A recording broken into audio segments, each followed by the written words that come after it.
নারীর মন বুঝতে পারলে নেয়ামত, বুঝতে না পারলে কিয়ামত। আপনি তাকে একটা মুচকি হাসি দিয়ে দেন, সে তার কলিজা দিয়ে দেয়। কিন্তু যদি আপনি তার মনে কষ্ট দেন, সে আপনার জীবনকে জাহান্নাম বানায়া দেয়। এজন্য প্রিয় ভাইয়েরা, জীবনে যদি বারাকা অর্জন করতে চান, নিকটাত্মীয়দের সাথে সুসম্পর্ক রাখতে হবে, তাদের জন্য উপহার পাঠাতে হবে। বিশ্বনবী বলেন, লা ইয়াদখুলুল জান্নাতা কাতে, যে ব্যক্তি আত্মীয়তার সম্পর্ককে ছিন্ন করে দেয়, সে কঠিন কালেও আল্লাহর জান্নাতে ঢুকবে না। আপনি কি এটারে সহজ হাদিস মনে করছেন? এটা সহজ কথা? আপনি ভাবছেন আপনার নামাজ আপনারে বাঁচাতে পারবে, আপনার রোজা বাঁচাতে পারবে, আপনার তাহাজ্জুদ আপনারে বাঁচাতে পারবে? আমি যে টপিকটা নিয়ে আজকের ঐতিহাসিক চট্টগ্রামে প্যারেড ময়দানের তাফসিরুল কোরআন প্রোগ্রামে আলোচনা করব, সেটা হচ্ছে সূরাতু আন-নাহলের 90 নম্বর আয়াত নিয়ে কিছু কথা আমরা উপস্থাপন করবার চেষ্টা করব ইনশাআল্লাহ। এই আয়াতটা অনেক কম্প্রিহেন্সিভ একটা আয়াত। সাইয়েদনা আব্দুল্লাহ ইবনে মাসউদ রাদিয়াল্লাহু তাআলা আনহু উনি বলেছেন, ইন্নাহা মিন আজমাই আয়াতিল কুরআন, এটা কোরআনের সবচেয়ে জামে মানে আয়াত।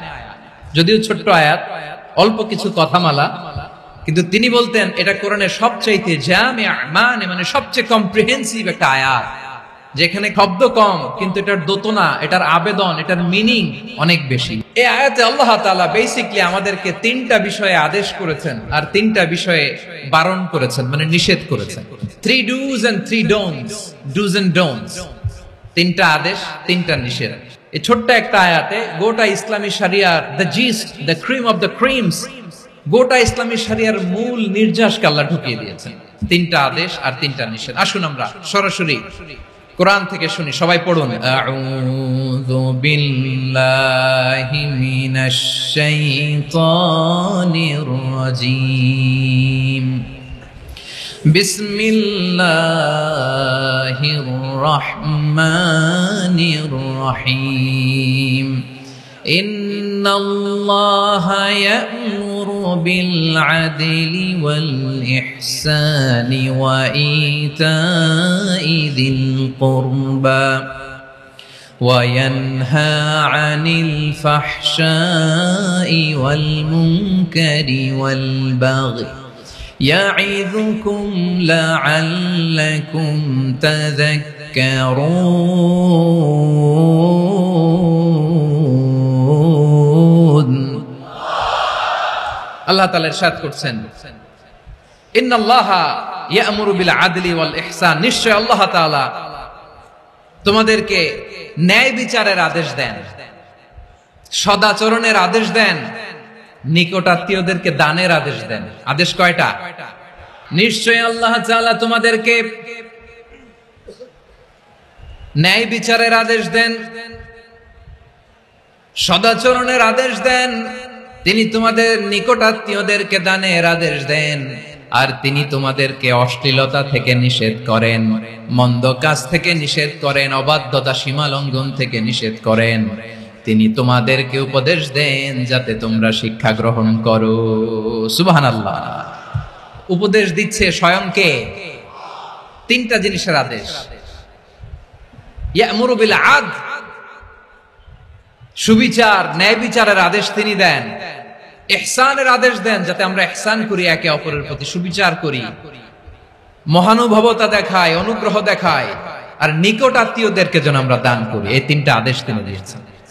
আর কোন তিনটা জিনিস থেকে তিনি বারণ করেছেন? অশ্লীলতা, ফাহশা, মুনকার, মানে সব মন্দ আর অসৎ কাজ, এগুলো থেকে তিনি আমাদেরকে বারণ করেন। ওয়াল বাগি, অবাধ্যতা, সীমা লঙ্ঘন, এই তিনটা কাজ থেকে তিনি আমাদেরকে বারণ করেন। তিনি আমাদেরকে উপদেশ দেন, স্বয়ং আল্লাহ তাআলা আমাদেরকে উপদেশ দেন যাতে করে আমরা শিক্ষা গ্রহণ করি। সুবহানাল্লাহ। আল্লাহ তাআলা প্রথমে আমাদেরকে আদেশ দিয়েছেন আদালের। ইন্নাল্লাহা ইয়া'মুরু বিল আদল, আওয়াজ করে বলুন আল আদাল। আমরা উর্দু জানি, হিন্দি জানি, অনেকে ইংরেজিও জানি, কিন্তু আরবি শব্দগুলো আমাদের মুখ দিয়ে বেরোতে চায় না। আওয়াজ করে বলুন আল আদাল। মাশাআল্লাহ। ইন্নাল্লাহা ইয়া'মুরু বিল আদল, আল্লাহ তাআলা আমাদেরকে আদলের আদেশ দেন। আদল অনেকে না বুঝলেও আদালত শব্দটা বুঝবেন। আদালত, আদালত, আদালত বুঝেন না? যেখানে বিচার কার্যের ফয়সালা করা হয়, কোর্ট কাচারি আদালত, এটা তো ভেরি কমন। এটা শুনছেন না সবাই? আদালত, যেখানে ন্যায় বিচার হবে, সুশাসন হবে, কিন্তু ভাগ্যের কি নির্মম পরিহাস, ওখান থেকে মিথ্যা সাক্ষী দিয়ে মনমতো রায় দিয়ে দেয়া হয়। এগুলোর পরিবর্তন হওয়ার দরকার আছে না নাই? প্রিয় ভাইয়েরা, আদালত, আল আদল, ইংরেজিতে বলে জাস্টিস, ন্যায় বিচার, সুবিচার, সুশাসন, জাস্টিস, আল আদল, সব জায়গায় এই জাস্টিস থাকা দরকার। Justice should be prevailed in the society. The mission of all prophet was to uphold the justice. সব নবীর মিশন ছিল এই জাস্টিসকে, আদালকে, সুশাসন আর সুবিচারকে নিশ্চিত করা। পড়েন সুবহানাল্লাহ। And the core message of every divine scripture was to uphold justice. পৃথিবীর সব আসমানি কিতাবের মূল শিক্ষা ছিল এই জাস্টিসকে সমাজে এনশিওর করা, সুবিচার, সুশাসনকে এনশিওর করা। তাহলে প্রিয় ভাইরা, আমরা বুঝতে পারলাম আল আদল শব্দের মানে হচ্ছে ইনসাফ বা সুবিচার বা ন্যায় বিচার। এটা হচ্ছে একটা general meaning, very general meaning. আপনি যদি ইন ডেপথ বুঝতে চান, আরো ভেতরে যান, তাহলে আদল মানে হচ্ছে সমন্বয়, আদল মানে হচ্ছে ভারসাম্য, ব্যালেন্স। আদল মানে হচ্ছে মধ্যম পন্থা। সুবহানাল্লাহ পড়েন। কারণ সব সময় সমান সমান হইলেই সুবিচার হয় না। কথা কি বুঝতেছেন? ইসলামের দ্য কনসেপ্ট অফ আদল, এটা এমন আদল, এটা সব সময় সমান সমান নয়। যখন সমান সমান দেয়া দরকার, ইসলাম সমান সমান দেয়। যখন ব্যালেন্স করা দরকার, চেক এন্ড ব্যালেন্স, সমন্বয়, ভারসাম্য করা দরকার, তখন ইসলাম ভারসাম্য করে দেয়। এটার নাম আদল। সুবহানাল্লাহ।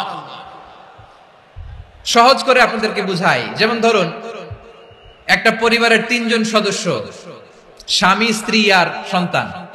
তাদের সকালবেলার ব্রেকফাস্টে স্বামীর, সকালের নাস্তায় স্বামীর 3টা রুটি লাগে, স্ত্রীর 2টা লাগে, আর সন্তানের 1টা রুটি লাগে। এখন আমি যদি সমান সমান করে আদল করতে চাই, সবাইকে যদি 3টা করে রুটি দেই, তাহলে স্বামী বেচারার জন্য ঠিক আছে? কি বলেন? কথা কি বুঝতেছেন না কষ্ট হয়ে যাচ্ছে? যদি সমান সমানের নিয়মে আগাই, তাহলে 3টা করে যদি রুটি দেই, স্বামীর জন্য ওকে, কিন্তু স্ত্রীর জন্য 1টা বেশি হয়ে যায়। আর সন্তানের জন্য কয়টা বেশি হয়? আচ্ছা, এই তো বুঝতেছেন, মাশাআল্লাহ। আচ্ছা, 2টা করে যদি সবাই রে দেয় সমান সমান নীতিতে, তাহলে স্ত্রীর জন্য, স্ত্রী বেচারির জন্য ঠিক আছে, কিন্তু স্বামীর কয়টা কম পড়ে? আর সন্তানের বেশি হয়ে যায় কয়টা? আচ্ছা, সমান সমান নীতিতে সবাইকে যদি সকালের নাস্তার জন্য 1টা করে রুটি দেই, সন্তানের জন্য ঠিক আছে, কিন্তু স্ত্রী বেচারির কম পড়ে কয়টা? স্বামীর কম পড়ে কয়টা? 2টা। কথা কি বুঝতেছেন? আর আমি যদি স্বামীকে দেই 3টা, স্ত্রীকে দেই 2টা, আর সন্তানকে দেই 1টা, তাহলে কারো অপচয় হবে না। যার যতটুকু দরকার ঠিক ততটুকুই কাজে লাগবে। চিল্লায় বলেন ঠিক কিনা? এটাই হচ্ছে ইসলামের আদল, যেখানে যার যতটুকু দরকার তাকে সেখানে ঠিক ততটুকু দিয়ে দেওয়ার নামই হচ্ছে আদল। চিল্লায় পড়েন আল্লাহু আকবার। রব্বুল আলামিন বলেন, ইউসিকুমুল্লাহু ফি আওলাদিকুম লিযযাকারি মিসলু হাযযিল উনসায়াইন। আল্লাহ তোমাদেরকে ওসিয়ত করেন, তোমাদেরকে আদেশ দেন, উত্তরাধিকার সম্পদ যখন বন্টন হবে, ছেলেরা যতটুকু পাবে, মেয়ে পাবে তার অর্ধেক। সুবহানাল্লাহ বলেন। দেখেন, ছেলে যতদূর, মেয়ে অর্ধেক, ছেলে ডবল পাবে। আপাত দৃষ্টিতে মনে হয় এখানে অবিচার হয়েছে, কিন্তু আসলে কি অবিচার হয়েছে? আপনি বিয়ের ক্ষেত্রে যান, ওইখানে আবার ছেলে মোহরানা দেয়, মেয়ে সেখানে মোহরানা পায়। তাহলে চেক এন্ড ব্যালেন্স, ভারসাম্য, ব্যালেন্স, মধ্যম পন্থা এখানে আছে না নাই? এটাই হচ্ছে ইসলামের আদল। আল্লাহ তাআলা এই আদলের আদেশ দিয়েছেন, সুবিচার, ন্যায় বিচার, সুশাসন এবং ভারসাম্যের আদেশ দিয়েছেন। প্রিয় ভাইরা, একটি শান্তিময় সমাজ, একটা সমৃদ্ধ সমাজ, একটা মানবিক সমাজ যদি আমরা পেতে চাই, এই আয়াতের মধ্যে যতগুলো পয়েন্ট আছে সবগুলোর বাস্তবায়ন লাগবে। এই আয়াতে আল্লাহ তাআলা একটা মানবিক সমাজের রূপরেখা টেনেছেন। তার প্রথম কথা হচ্ছে, ইন্নাল্লাহা ইয়ামুরু বিল আদল। আল্লাহ তাআলা তোমাদেরকে আদলের নির্দেশনা দেয়, সুবিচার, সুশাসনের নির্দেশনা দেয়। যে সমাজে আদল থাকে না, সেই সমাজে জুলুম মানুষের ঘাড়ে চেপে বসে। আদলের বিপরীত হচ্ছে জুলুম। আদলের বিপরীত কি? জুলুম বা জাওর, অত্যাচার, অবিচার, বৈষম্য। এই যে বৈষম্য বিরোধী ছাত্র আন্দোলন কমন পড়ছে? এই যে একজন সমন্বয়ক তো দেখা করলো আমার সাথে। জুলুম মানে হচ্ছে বৈষম্য, বৈষম্যের স্থান ইসলামে নাই। অবিচারের স্থান ইসলামে নাই, জুলুমের স্থান ইসলামে নাই। আল্লাহ তাআলা বলেন যে আমি জুলুমকে নিজের জন্য হারাম করেছি এবং তোমাদের জন্য হারাম করেছি। বিশ্বনবী ফরমান, আল্লাহ তাআলা বলেন হাদিসে কুদসিতে, ইয়া ইবাদি ইন্নী হারামতু যুলমা আলা নাফসি ওয়া জাআলতুহু বাইনাকুম মুহাররামান ফালা তাযালামু। আমার গোলামেরা শোনো, নিশ্চয় আমি আল্লাহ তাআলা জুলুমকে আমি আমার উপরে হারাম করেছি, অনুরূপভাবে জুলুম করাকে তোমাদের উপরেও হারাম করেছি। ফলে ফালা তাযালামু, তোমরা একে অপরের সাথে জুলুম করো না। নির্দেশনাটা কার? খবরদার, জুলুমের সাথে আমাদের কোনো সম্পর্ক নাই। আল্লাহ তাআলা আদলের আদেশ দিয়েছেন, আদালতের আদেশ দিয়েছেন, সুশাসনের ন্যায় বিচারের আদেশ দিয়েছেন। ইন্নাল্লাহা ইয়ামুরু বিল আদল, আমাদেরকে আদল প্রতিষ্ঠা করতে হবে। জুলুমের সাথে ইসলামের কোনো সম্পর্ক নাই। আল্লাহ তাআলা জালিমদের জন্য কঠিন শাস্তি প্রস্তুত করে রেখেছেন। এক্সট্রা জুডিশিয়াল কিলিং এর কোনো হিসাব নাই। বিচার বহির্ভূত হত্যা, এনফোর্স ডিসঅ্যাপিয়ারেন্স, গুম, যেটা সবচাইতে বড় মানবতা বিরোধী অপরাধ। কত মানুষ যে গুম হয়েছে তার কোনো ইয়ত্তা নাই। যেই ফ্যামিলির সদস্য গুম হয়েছে তারা কি ওই লোকটার জন্য মাগফিরাতের দোয়া করবে নাকি সুস্বাস্থ্যের দোয়া করবে তারা নিজেরাও জানতো না, কারণ জানে না ও বেঁচে আছে না মরে গেছে। আহা, বিডিআর নওজওয়ানদের যারা ছাড়া পেল দেখলাম, বিনা অপরাধে, কোন অন্যায় ছাড়া, অপরাধ ছাড়া তাদের জীবন থেকে, তাদের তারুণ্যের, তাদের যৌবনের 15 বছর, 16 বছর, 17 বছর নাই। 6 মাস বয়সের ছোট বাচ্চাকে রেখে জেলে গেছে। 6 মাসের মেয়ে বেরোয় দেখে মেয়ের বয়স 17 বছর। মেয়ে বাবারে চিনে না, বাবা মেয়েরে চিনে না। মেয়েকে এখন বিয়ে দিয়ে আরেক ছেলের হাতে তুলে দিবে। মেয়ের শৈশব বাবা দেখে নাই, মেয়ের কৈশোর বাবা দেখে নাই, মেয়ের তারুণ্য দেখে নাই। আরেক যুবককে দেখলাম 14 দিনের সংসার, 2 সপ্তাহের সংসার শেষে জেলে গেছে। কত যুবকের যে স্ত্রী চলে গিয়েছে ফ্যামিলি ছেড়ে, কারণ জানে না তো কবে আসবে, কি হবে, কেউ জানতো না। দাম্পত্য জীবনের মাত্র 14 দিনের স্মৃতি, এই স্মৃতিকে আঁকড়ে ধরে এক বোন 16টা বছর, 17টা বছর কাটিয়ে দিয়েছে। আমি নিউজটা দেখে ভাবলাম, আমার এই বোনের প্রতিটি দিন কিভাবে কেটেছে, প্রতিটি রাত কিভাবে কেটেছে, প্রতিটি ক্ষণ কিভাবে কেটেছে। বিশ্বনবী বলেছেন, ইত্তাকি দাওয়াতাল মাজলুম ফাইন্না লাইসা বাইনাহু ওয়া বাইনাল্লাহি হিজাব। মাজলুমের কান্নাকে ভয় করো, কারণ মাজলুমের কান্না আর আল্লাহর মাঝে কোনো পর্দা থাকে না। আমরা আর এরকম কোন জুলুম বাংলাদেশে দেখতে চাই না। জোরে বলেন ঠিক কিনা? আমার প্রিয় বীর চট্টলার তৌহিদি মুসলমান, আমরা আর নতুন করে কেউ জালিম হোক এটা চাই না। নতুন করে আবার কেউ ফ্যাসিস্ট হোক আমরা চাই না। এক দল আরেক দলকে নিশ্চিহ্ন করার রাজনীতি করুক আমরা চাই না। আমরা সুশাসনের বাংলাদেশ চাই, মানবিক বাংলাদেশ চাই, আমরা একটা সমৃদ্ধ বাংলাদেশ চাই। আমরা বিশ্বের বুকে সম্মান নিয়ে মাথা উঁচু করে দাঁড়াতে চাই, ঠিক কিনা বলেন? আল্লাহ বললেন, এটা যদি তোমরা চাও, একটা সমৃদ্ধ সমাজ যদি বিনির্মাণ করতে চাও, মানবিক সমাজ যদি বিনির্মাণ করতে চাও, আমি তোমাদেরকে সেজন্য প্রথমে আদালতের নির্দেশ দিলাম। ইন্নাল্লাহা ইয়া'মুরু বিল আদল, নিশ্চয় আল্লাহ তাআলা তোমাদেরকে ন্যায় বিচার, সুশাসন এটার আদেশ দেন। সুবহানাল্লাহ। আদাল, ন্যায় বিচারের আদেশ আল্লাহ তাআলা কোরআনের বিভিন্ন আয়াতে দিয়েছেন। আল্লাহ তাআলা বলছেন, ইন্নাল্লাহা ইয়া'মুরুকুম আন তুআদ্দুল আমানাতি ইলা আহলিহা ওয়া ইযা হাকামতুম বাইনান নাসি আন তাহকুমু বিল আদল ইন্নাল্লাহা নি'ম্মা ইয়া'iযুকুম বিহি ইন্নাল্লাহা কানা সামিআন বাসীরা। আল্লাহ তাআলা বললেন, আল্লাহ আদেশ দিচ্ছেন, যে ব্যক্তি আমানতের হকদার তার হাতে তোমরা আমানত পৌঁছে দাও। আর যখন তোমরা বিচার কার্য করবে, বিচার ফয়সালা করবে, আদালতের সাথে করো। সুবহানাল্লাহ বলেন। ওয়া ইযা হাকামতুম বাইনান নাসি আন তাহকুমু বিল আদল, আদালতের সাথে করবা।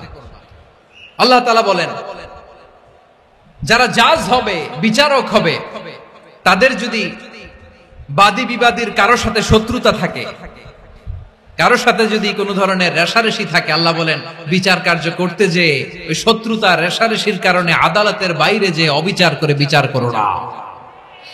ওয়ালা ইয়াজরিমান্নাকুম শানাআনু কওমিন আলা আল্লা তা'দিলু ই'দিলু হুয়া আকরাবু লিত্তাকওয়া ওয়াত্তাকুল্লাহা ইন্নাল্লাহা খাবীরুম বিমা তা'মালুন। খবরদার কোন জাতির প্রতি, কোন গোষ্ঠীর প্রতি, কোন গোত্রের প্রতি আক্রোশ যেন তোমাদেরকে ন্যায় বিচার থেকে দূরে সরিয়ে না দেয়, বরং আমি আল্লাহর আদেশ হলো ই'দিলু, তোমরা আদল করো, ন্যায় বিচার করো, সুবিচার করো, সুশাসন প্রতিষ্ঠা করো। হুয়া আকরাবু লিত্তাকওয়া, এটাই তাকওয়ার সবচেয়ে কাছাকাছি। সুবহানাল্লাহ বলেন। কোরআনের বিভিন্ন আয়াতে আল্লাহ তাআলা স্পেসিফিকলি ধরে ধরে বিচার করার সময় আমরা যেন আদল করি সেটা বলেছেন। কোরআনের কোন কোন জায়গায় আল্লাহ তাআলা এই আল আদল শব্দটা ব্যবহার করেছেন। আবার একই জিনিস ইনসাফ, সুবিচার, সুশাসন, ন্যায় বিচার, ন্যায় পরায়ণতা বুঝাতে আল্লাহ তাআলা কখনো কখনো আল কিসত শব্দটা ব্যবহার করেছেন। আল্লাহ তাআলা বলেন, ওয়া ইন হাকামতা ফাহকুম বাইনাহুম বিল কিসতি ইন্নাল্লাহা ইউহিব্বুল মুকসিতিন। যখন তুমি বিচার করবে, বিশ্বনবীকে উদ্দেশ্য করে অ্যাড্রেস করে বললেন, নবী হে, ইহুদিরা কোনো বিষয়ে মীমাংসার জন্য যদি আপনার দরবারে আসে, যদি বিচার করতে হয়, খবরদার অবিচার করবেন না। ফয়সালা যেটা করবেন কিসতের সাথে করবেন, ন্যায় পরায়ণতার সাথে করবেন, কারণ ইন্নাল্লাহা ইউহিব্বুল মুকসিতিন, নিশ্চয় আল্লাহ রাব্বুল ইজ্জাত ন্যায় পরায়ণশীলদেরকে বড্ড ভালোবাসেন। সুবহানাল্লাহ বলেন। ন্যায়পরায়ণ লোকদেরকে আল্লাহ তাআলা বড্ড ভালোবাসেন। অন্য আয়াতে আল্লাহ তাআলা বলছেন, ওয়ানাদউল মাওয়াজিনাল কিসত লিয়াউমিল কিয়ামাতি ফালা তুযলামু নাফসুন শাইআ। আমি কিয়ামতের দিন ন্যায়পরায়ণতার মানদণ্ড স্থাপন করব, যেটাকে আমরা মিজানের পাল্লা বলি। আল্লাহ বলেন, ন্যায় বিচারের মানদণ্ড কিয়ামতের ময়দানে আমি আল্লাহ স্থাপন করব। সেদিন কারো প্রতি বিন্দু পরিমাণ, এক চুল পরিমাণ অবিচার করা হবে না, কোনো বিচার করা হবে না। সেদিন সুশাসন হবে, সুবিচার হবে, ন্যায় পরায়ণতার সাথে বিচার হবে। আওয়াজ করে পড়েন আল্লাহু আকবার। তাহলে প্রিয় ভাইরা, যে তিনটি বিষয়ে আল্লাহ তাআলা আমাদেরকে আদেশ দিয়েছেন, তার প্রথমটা হচ্ছে আদালত, ইনসাফ, সুবিচার, ন্যায় বিচার। এটা আমরা চাই কি চাই না? বিশ্বনবী ন্যায় বিচার, ন্যায় পরায়ণতা, সুশাসন প্রতিষ্ঠিত করেন কি করেন নাই? আপনারা বিশ্বনবীর সিরাত যারা পড়েছেন, আপনি দেখবেন বিশ্বনবীর সিরাতের পরতে পরতে, বাকে বাকে, সিরাতের বাকে বাকে এই আদালতের নমুনা মেলে। সুবহানাল্লাহ বলেন। ছোট্ট একটা নমুনা রাসূল সাল্লাল্লাহু আলাইহি ওয়াসাল্লামের আসিরা আল আতরা থেকে ছোট্ট একটা নমুনা আপনাদের খেদমতে এখানে উপস্থাপন করি। বিশ্বনবী সাল্লাল্লাহু আলাইহি ওয়াসাল্লাম মক্কা বিজয় করলেন ৮ম হিজরিতে। মক্কা বিজয় শেষের দিনই কয়েক সপ্তাহ মক্কাতে অবস্থান করলেন। ইন দ্য মিন টাইম মক্কার একটা ভেরি প্রেস্টিজিয়াস এন্ড ডিগনিফাইড ফ্যামিলির নারী চুরিতে ধরা পড়ল। কিসে ধরা পড়ল? আমাদের সমাজে আসেনি এটা? আছে? ছোট না বড়? হিসাব করে শেষ করা যায় না। ৩.৫ লাখ কোটি টাকা নাই উন্নয়ন প্রকল্পের নামে। ৩.৫ লাখ কোটি টাকা লিখতে পারবেন আপনি? একটানে লিখতে পারবেন? বুঝতেছেন কত বড় সংখ্যা? হ্যাঁ, বনু মাখজুমিয়া গোত্রের এক নারী মক্কায় চুরিতে ধরা পড়ল। বলেন তো, চুরি করলে বিধান কি? কি কাটতে হবে? চুরির বিধান হলো হাত কেটে দাও। দাও সেটা গোপনে নয়, প্রকাশ্যে জনসম্মুখে হাত কেটে দাও। বনু মাখজুমিয়া গোত্রের নারী যখন চুরিতে ধরা পড়লো, সাহাবারা চিন্তায় পড়ে গেলেন। সবেমাত্র মক্কার লোকেরা কালিমা পড়ে মুসলমান হয়েছে, ইসলামের আইন কানুন তেমন জানে না, ইসলামী শরিয়ার সাথে বেশি পরিচিত নয়। এখন যদি বিশ্বনবী চুরির যেই বিধান এটা যদি কায়েম করে হাত যদি কেটে দেয়, না জানি মক্কার লোকেরা আবার বিগড়ে যায়, না জানি মক্কার লোকেরা আবার মুরতাদ হয়ে যায়, না জানি মক্কার লোকেরা ইসলাম থেকে দূরে সরে যায়। চলো চলো সাহাবীরা মিলে পরামর্শ করলেন, চলো বিশ্বনবীর কাছে যে বলি, ও নবী, শুধু কেবলমাত্র একমাত্র এই নারীর জন্য চুরির হাত কাটার বিধানটা আপনি একটু থামিয়ে দেন। চুরির হাত কাটার যে বিধান এখানে একটু রহিত করে দেন, বাকিগুলা কইরেন মদিনাতে যে চলবে, কিন্তু মক্কায় এবারের জন্য মাফ করে দেন। কিন্তু কে বলবে? এই যে পরামর্শ, সাজেশন, এটা কে দিবে বিশ্বনবীর কাছে? সাহাবারা চিন্তায় পড়ে গেলেন। আল্লাহর নবীর সামনে দাঁড়িয়ে আল্লাহর দেয়া হুদুদ, আল্লাহর দেয়া বিধান থামিয়ে দেওয়া, মাফ করে দেওয়া, এই কথা বিশ্বনবীর সামনে বলার সাহস তো কেউ রাখে না। কেউ কেউ বলল, বিশ্বনবীর পালক পুত্র যায়েদ বিন হারেসার সন্তান উসামারে বিশ্বনবী নাতির মতো আদর করে, বড্ড বেশি ভালোবাসে উসামারে। এজন্য সাহাবারা উসামাকে বলতো হিব্বু রাসূলিল্লাহ, বিশ্বনবীর ভালোবাসা। কি বলতো? সাহাবীরা বললেন, বিশ্বনবীর ভালোবাসা হিব্বু রাসূলিল্লাহ, উসামারে পাঠাও। উসামারে বিশ্বনবীর নাতির মতো স্নেহ করে, মায়া করে, ভালোবাসে। আমরা পারবো না, উসামা পারবে। সবাই মিলে ফুলিয়ে ফুসিয়ে ওসামাকে, ছোট্ট ওসামাকে রাজি করালো। ওসামা, এমন এমন কথা যে তুমি বিশ্বনবীর কাছে বলতে হবে, পারবা নাকি? ওসামা বলে, পারবো। সাইয়েদনা ওসামা রাদিয়াল্লাহু তাআলা আনহু তরুণ সাহাবী বিশ্বনবীর কাছে গেলেন, যে বললেন, নবী, বনু মাখজুমিয়া গোত্রের এক নারী চুরিতে ধরা পড়েছে, এবারের জন্য কি এই মহিলাটারে মাফ করে দিলে হয় না? এবারের জন্য একটু ক্ষমা করা যায় না নবী? বিশ্বনবী বলেন, আতাশফাউ ফি হাদ্দিম মিন হুদুদিল্লাহ, তোমার এত বড় সাহস উসামা, তুমি আল্লাহর হাত, আল্লাহর দেয়া বিধান, এটার ব্যাপারে সুপারিশ করতে এসেছো? তোমরা কি জানো তোমাদের আগে যত কওম, যত গোত্র, যত জনপদ ধ্বংস হয়েছে তার কারণ ছিল তাদের মধ্যে গরিবরা অন্যায় করলে তারা বিচার করত, আর ধনীরা অন্যায় করলে তারা মাফ করে দিত। খবরদার! ওয়া আইমুল্লাহ লাউ আন্না ফাতিমাতা বিনতি মুহাম্মাদিন সারাকাত লাকাতা মুহাম্মাদুন ইয়াদাহা। বিশ্বনবী বললেন, ওরে ওসামা, বানু মাখজুমিয়ার ওই প্রেস্টিজিয়াস এন্ড ডিগনিফাইড ফ্যামিলির মেয়ে তো দূর কি বাত, অনেক দূরের কথা। জেনে রেখো ওসামা, আমার কলিজার টুকরা, নয়নের পুটুলি ফাতেমাও যদি মক্কার জমিনে আজকে এই চুরির দায়ে ধরা পড়তো, আমি বিশ্বনবী মুহাম্মাদুর রাসূলুল্লাহ ধরে ফাতেমার ডান হাতটা কেটে দিতে এক বিলম্ব দেরি করতাম না। ইন্নাল্লাহা ইয়া'মুরু বিল আদল, আমাদেরকে জাস্টিস শিখায়।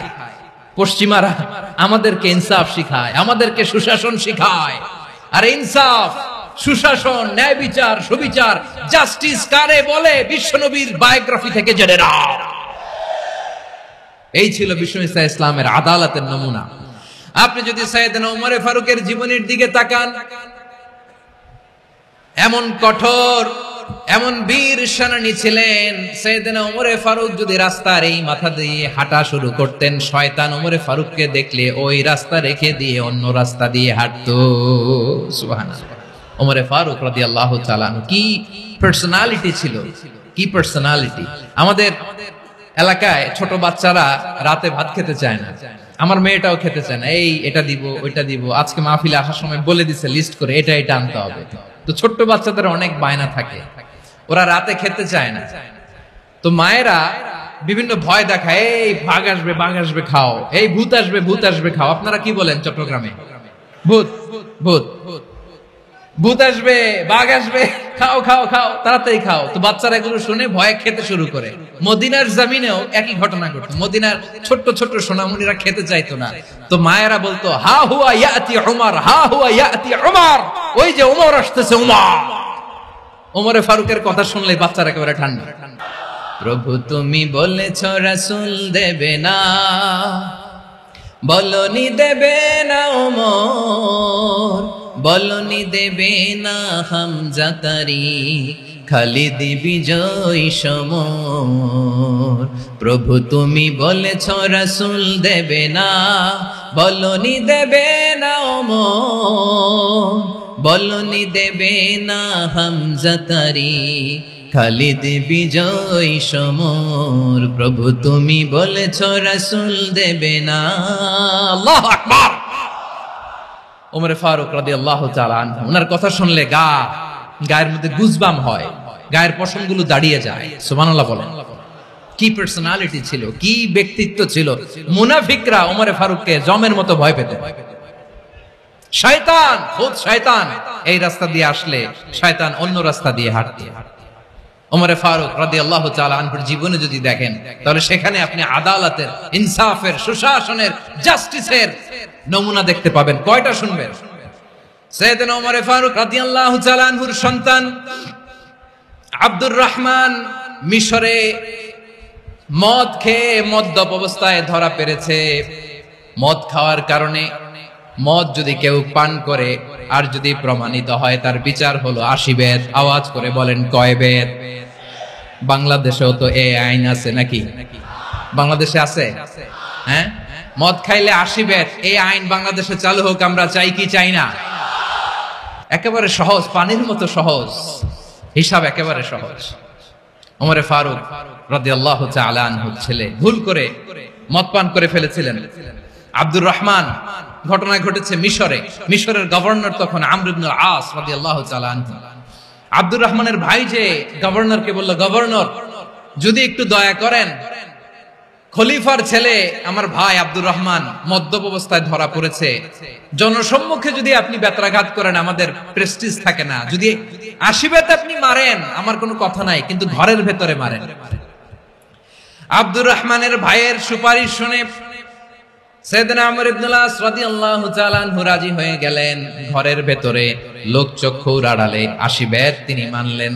কিন্তু ঘটনাক্রমে এই কথা লুকিয়ে লুকিয়ে ঘরের ভেতরে 80 বেত মারার কথা সাইয়েদনা ওমর ফারুক মদিনা থেকে জানতে পারলেন। মদিনা থেকে তিনি ফরমান জারি করলেন, এই বিচার যেমনটি আমর ইবনে আস আদায় করেছে, এটা প্রকৃতপক্ষে আদায় হয় নাই। আসো সবাই মদিনায় আসো, আমর ইবনে আস মদিনায় আসো, আব্দুর রহমানও আসো, সবাই আসো, জনসম্মুখে এই বিচার কার্যকর করতে হবে। সাইয়েদনা ওমর ফারুক মসজিদে নববীর পিলারের মধ্যে নিজের ছেলেকে বাঁধলেন, আবার জনসম্মুখে 80টা বেত তার গায়ের মধ্যে মারলেন। মাজমুয়ে ফাতাওয়া ইবনে তাইমিয়া রাহিমাহুল্লাহ উনি এটা নকল করেছেন। এটা সবচেয়ে বিশুদ্ধ মত, আর অনেক মত আছে। মারা গেছে কবরের উপর, ওগুলো বাদই দিলাম। কেমন খলিফা ছিলেন, কেমন খলিফা! পশ্চিমারা তোমরা জাস্টিস আমাদেরকে শেখাও, ইনসাফ কারে বলে, সুশাসন আমাদেরকে তোমরা শেখাও। ওমরে ফারুক রাদিয়াল্লাহু তাআলা ওই বিচারকে তিনি ধর্তব্য মনে করেন নাই। মদিনাতে এনে আবার জনসম্মুখে আবার 80 বেত মেরেছেন। মিশরে ওমরে ফারুক রাদিয়াল্লাহু তাআলা আনহু আমর ইবনে আসকে গভর্নর করে পাঠালেন। সেখানে আমর ইবনে আসের ছেলে একটা প্রতিযোগিতায় রানার আপ হয়েছে।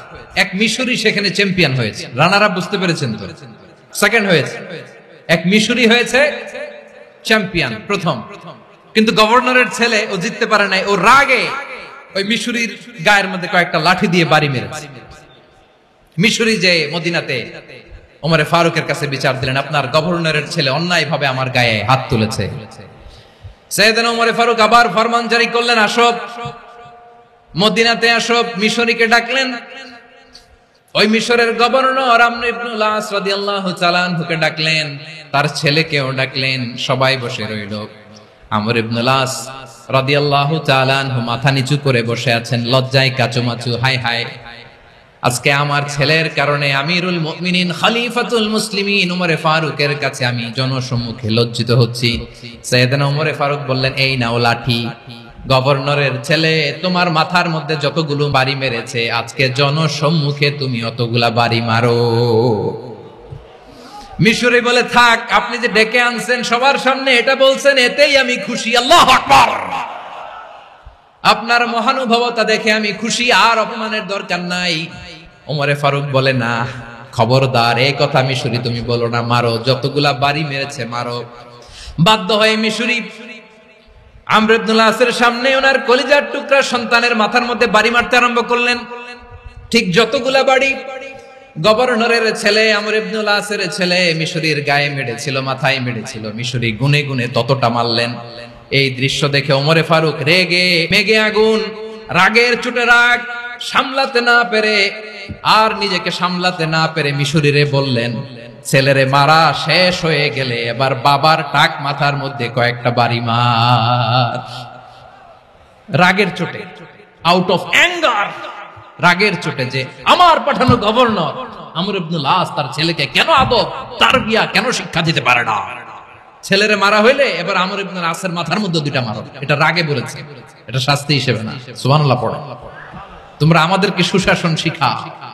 বিশ্বনবী বলেন আদল এটা যেন বিষয় না, এটা দিয়েই মানবিক সমাজ গড়তে হবে। আল্লাহ তাআলা কিয়ামতের কঠিন ময়দানে যেদিন স্বামী স্ত্রীকে চিনবে না, স্ত্রী স্বামীকে দেখে পালিয়ে যাবে, বন্ধু বন্ধুরে চিনবে না, পীর সাহেব মুরিদরে চিনবে না, মুরিদ পীর সাহেবরে চিনবে না, দলের কর্মী তার নেতারে চিনবে না, নেতা তার কর্মীরে চিনবে না, বন্ধু বন্ধুরে দেখে পালাবে। এই কঠিন মুহূর্তে সূর্যটা মাথার কাছে চলে আসবে, জমিনটা তামার জমিন হবে, আজকের জমিনের মতো নয়। মানুষ ঘর্মাক্ত, ক্লান্ত, শ্রান্ত মাথার মগজগুলো কানের ছিদ্র আর নাকের ছিদ্র দিয়ে বেয়ে বেয়ে পড়বে। বিশ্বনবী ফরমান কিয়ামতের ওই কঠিন ময়দানে 7 শ্রেণীর ব্যক্তিকে রব্বুল আলামিন তার আরশের নিচে ছায়া দিবেন। তার মধ্যে প্রথম শ্রেণীর ব্যক্তি হলো ইমামুন আদিল, যে ইনসাফের সাথে বিচার করে, যে জাস্টিস সমাজে সার্ভ করে, যে সুশাসন নিশ্চিত করে, ওই ইমামুন আদিল। আদিল শব্দটা বুঝছেন না? ইন্নাল্লাহা ইয়া'মুরু বিল আদল, পাইছেন? আদিল। 7 শ্রেণীর ব্যক্তিকে আল্লাহ তাআলা সুশীতল আরশের নিচে ছায়া দিবেন, যেদিন তার দেয়া ছায়া ছাড়া কোনো ছায়া থাকবে না। এর প্রথম হচ্ছে ইমামুন আদিল, ন্যায়পরায়ণ শাসক। চিল্লায় বলেন সুবহানাল্লাহ। আবার বিশ্বনবী বললেন ইন্নাল মুকসিতিনা ইনদাল্লাহি আলা মানাবিরা মিন নূর আন ইয়ামিনির রহমান। কিয়ামতের দিন যারা ন্যায় পরায়ণ হিসেবে আল্লাহর সামনে দাঁড়াবে, কিয়ামতের দিন রব্বুল আলামিন তার আরশের ডান দিকে ওই ন্যায় পরায়ণ লোকদের জন্য আরশের ডান দিকে একটা নূরের মিম্বারে তাদেরকে বসার সুযোগ করে দিবে। আল্লাহর আরশের ডান দিকে ন্যায় পরায়ণ লোকদের জন্য আল্লাহ তাআলা নূরের মিম্বার বানাবে। তার ঠিকানে কথা মনে করেছেন? আল আদাল, জাস্টিস। ইন্নাল্লাহা ইয়া'মুরু বিল আদল। আল্লাহ তাআলা এই আদালতের নির্দেশনা দেন, সুবিচার, সুশাসন। প্রিয় ভাইয়েরা, এটা আমরা বাংলাদেশে চাই কি চাই না? এই যে অরাজকতা, এই যে অন্যায়, এই যে জুলুম, এই যে ইনকনসিস্টেন্সি সমাজের অসঙ্গতির প্রধান কারণ জাস্টিস নাই, সুবিচার নাই, সুশাসন নাই। শেষবারের মতো আওয়াজ করে বলেন তো, আমরা বাংলাদেশে আদল চাই কি চাই না? তাহলে প্রথম নির্দেশনা শেষ, আল্লাহ তাআলা তোমাদেরকে আদলের আদেশ দেন। এরপরে আল্লাহ বললেন আমি তোমাদেরকে ইহসানের আদেশ দেই। ইন্নাল্লাহা ইয়া'মুরু বিল আদলি ওয়াল ইহসান। আমি তোমাদেরকে যেমনি আদলের নির্দেশনা দেই, তেমনি ভাবে তোমাদেরকে ইহসানের নির্দেশনা দেই। ইহসান, আওয়াজ করে সবাই বলেন তো ইহসান। ইহসান মানে কারো প্রতি সফট হার্টেড হওয়া, মহানুভব হওয়া, অনুগ্রহ পরায়ণ হওয়া, অনুগ্রহশীল হওয়া, একে অপরের প্রতি দয়াদ্র হওয়া। একে অপরের প্রতি দয়াদ্র, অনুগ্রহশীল হওয়া ছাড়া মানবিক সমাজ কশিনকালেও গঠন করা সম্ভব না। প্রিয় ভাইরা, সুন্দর আচরণ দিয়ে, ইহসান দিয়ে যা জয় করা যায়, নরম আচরণ দিয়ে যেটা অর্জন করা যায়, কঠোরতা দিয়ে সেটা পারা যায় না। বিষ্ণু ঈসা ইসলাম ইহসান দিয়ে, কোমল আচরণ দিয়ে, তার অনুগ্রহ দিয়ে তিনি অনেক কাফিরের হৃদয়কে জয় করে ফেলেছেন। সাইয়েদনা সুমামা ইবনে উসাল রাদিয়াল্লাহু তাআলা আনহুর কথা মনে পড়ে যায়।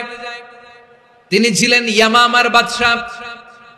মদিনাতে বিশ্বনবীকে হত্যা করার নিয়তে এসেছিলেন, গোপনে গোপনে বিশ্বনবীকে হত্যা করে আবার ইয়ামামাতে তিনি ফিরে যাবেন।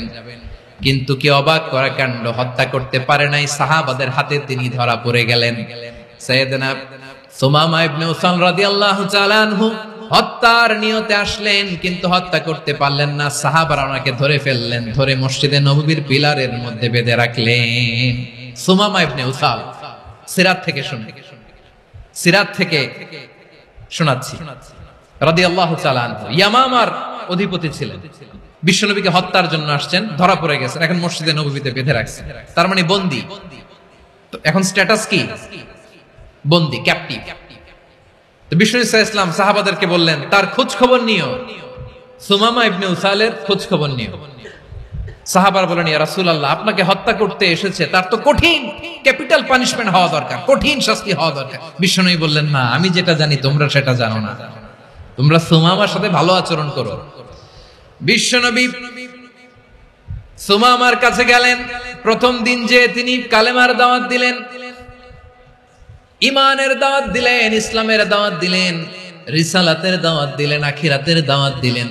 পরের দিন যে বিশ্বনবী সালাতের দাওয়াত দিলেন, যাকাতের দাওয়াত দিলেন, ইসলাম কি, কিভাবে, কেমন করে পালন করতে হয় চমৎকার আর্টিকুলেট করতে শুরু করলেন।